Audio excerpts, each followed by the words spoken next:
This year is Frankenstein's 200th birthday. 2018 is the bicentenary of the publication of Mary Shelley's novel Frankenstein or the modern Prometheus. Most of us are more familiar with the story from films. Countless versions have been made since the seminal 1931 horror movie starring Boris Karloff. From the very beginning, almost everything about the story has conjured darkness, Mel Brooks Young Frankenstein accepted. Famously, Mary Shelley first started to write as part of a ghost story competition with two poets, her husband Percy Shelley and Lord Byron, and their companion Dr. Polidori, who wrote a short story called The Vampire. It was not a happy house party.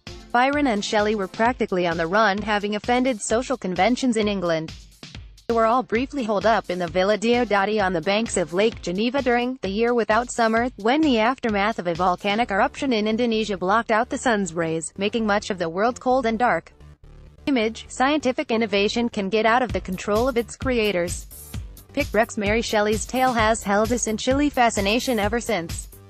Frankenstein is about the scientist Dr. Victor Frankenstein giving life to a creature or monster which he has constructed from stolen body parts. Spurned by humans and without a mate, the creature turns murderous. Frankenstein has been used many times as a metaphor for science out of control. Most often this is applied to biology, the science of life, such as the widely successful campaign against Frankenstein food, made from GMOs or genetically modified organisms. Revelations this week show that scientific innovation can get out of the control of its creators, with highly damaging consequences for people even when no living organisms are involved. In some ways, Facebook is a tech version of Frankenstein's creature, behaving in ways that its founder, like Dr. Frankenstein, admits he never foresaw. Mark Zuckerberg describes the use of data from 50 million people taken from Facebook on behalf of Cambridge Analytica as a major breach of trust. He concedes that trolls and bots tried to use Facebook to affect the outcome of the 2016 U.S. presidential election, and that efforts are still underway to do the same in votes around the world. Zuckerberg says Facebook will respond by protecting its users and ensuring that Facebook cannot be used for covert political operations, but it is far from clear how these aims will be achieved. It's not just a problem for his company, which had $50 billion wiped off its value in the 4 days since last Saturday when the New York Times, The Observer and Channel 4 started publishing detailed evidence backed up by a whistleblower. Other tech companies have been hit as well. Apple Inc. lost $15 billion of share value in Alphabet. Google's parent company was down $26 billion. Image: Mark Zuckerberg says he was just a kid when he created Facebook. Facebook is part of what traders have warily nicknamed the FANG, made up of the initials of Facebook 2004, Amazon 1994, Netflix 1997, and Google 1998. They are all incredibly young, as shown in the year of foundation listed above. Essentially, their founders were tech Dr. Frankensteins, building businesses by applying the technological body parts shaped by the likes of Microsoft 1975 and Apple Inc. 1976. Other innovators in this generation which have become near household names include Wikipedia 2001 and PayPal 2002. Facebook is the youngest and perhaps the most powerful of all these.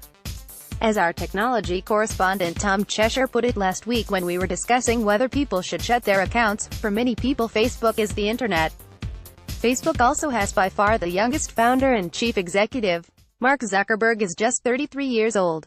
Larry Page and Sergey Brin at Google are each 44, Elon Musk and Peter Thiel at PayPal are 46 and 50 respectively. Jeff Bezos is 54 and had a career in business and finance before Amazon, as did Jimmy Wales, 51, at Wikipedia, and Reed Hastings, 57, and Mark Rudolph, 59, the two veterans at Netflix. As Zuckerberg says himself, he was just a kid when he started Facebook as a 19-year-old Harvard undergraduate. Facebook has happened incredibly quickly, and Zuckerberg admits he has made every kind of mistake that you can make. He now says that Facebook has never been in the business of selling information about its users, although, notoriously, in the early days he described those willingly revealing themselves to the site as dumb f********s. In some ways, Facebook is a tech version of Frankenstein's creature, behaving in ways that its founder, like Dr. Frankenstein, admits he never foresaw. Adam Bowlton. More telling still, the young libertarian who once declared that privacy is no longer a norm sees a need now for outside regulation by governments. "I'm not sure we shouldn't be regulated," he conceded in a rare interview granted to CNN after this week's disaster. The question is, what is the right regulation? 14 years ago Zuckerberg never dreamt he'd be asked to help protect the integrity of elections. Now he says sorting the problems thrown up by this week's scandal isn't rocket science. We can get ahead of this. Facebook is unlikely to share the bleak fate of Dr. Frankenstein and his monster. The creature committed suicide rather than do further damage to humankind. Nor is the founder of Facebook likely to heed the dying words of Dr. Frankenstein. Avoid ambition. Sky Views is a series of comment pieces by Sky News editors and correspondents, published every morning.